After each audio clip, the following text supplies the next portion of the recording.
السلام علیکم پیارے ناظرین، سراج ٹی میں خوش آمدید۔ پیارے ناظرین، لاہور کے اچری بازار میں ایک واقعہ ہوا ہے جس کے حوالے سے بتایا جا رہا ہے کہ ایک خاتون نے توہین رسالت کی ہے۔ ایک خاتون نے ایسے کپڑے پہنے ہیں جس پر کلمات لکھے ہوئے ہیں اور عربی الفاظ میں کچھ لکھا ہوا ہے، اور اس خاتون کو لوگوں نے مارنے کی اور جان سے مارنے کی کوشش کی ہے۔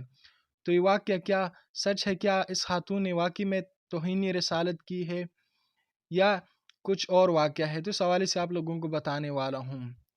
اگر بات کی جائے اس واقعے کی، تو اس واقعے کی بہت ساری ویڈیو آ چکی ہے اور بہت زیادہ وائرل ہو رہی ہے۔ ایک خاتون ہے جو کہ ریسٹورنٹ میں اپنے شوہر کے ساتھ آئی ہوئی ہے، اور اسی دوران کچھ لوگ اٹھتے ہیں اور اس پر توہین رسالت کے الزام لگاتے ہیں اس کے کپڑوں کو دیکھ کر، کیونکہ اس کے کپڑوں پر عربی کے الفاظ لکھے ہوئے ہیں اور ایسا لگتا ہے جیسے کہ کلمات لکھی ہوئی۔ لیکن اس کے بعد پیارے ناظرین، وہاں کی پولیس پہنچ جاتی ہے، کیونکہ وہ عورت پولیس کو کال کرتی ہے، وہاں پر لوگ اسے مارنے کی کوشش کرتی ہے، اور اس واقعے کو پولیس سنبھالتی ہے اور لوگوں کو کنٹرول کرتی ہے، اور پھر وہاں پر علماء کو بلایا جاتا ہے کہ واقعی میں اس خاتون نے بے حرمتی کی ہے نبی پاک صلی اللہ علیہ وسلم کی اور اسلام کی، جو کپڑے اس نے پہنے ہوئے ہیں۔ لیکن اس کے بعد سچ سامنے آتا ہے اور پتہ لگتا ہے کہ یہ سعودی میں ایک برانڈ ہے جو کہ اس طرح کے کپڑے بناتے ہیں، بلکہ اس پر عربی کے الفاظ لکھتے ہیں جو کہ کلمات نہیں ہوتے بلکہ عربی کے الفاظ ہوتے ہیں صرف۔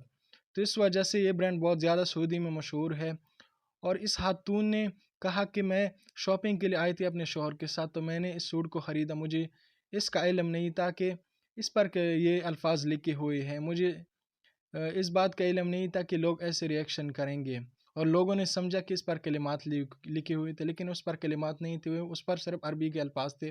وہاں کی پولیس نے اس معاملے کو سنبھالا اور اس طرح پھر اس عورت کو معاف کر دیا گیا۔ تو آج کی ویڈیو اتنی تھی۔ آپ لوگ اس بارے میں کیا رائے رکھتے ہو؟ کامنٹ سیکشن میں ضرور بتانا۔ ملتے ہیں کسی اور ویڈیو میں، تب تک کے لیے اللہ حافظ۔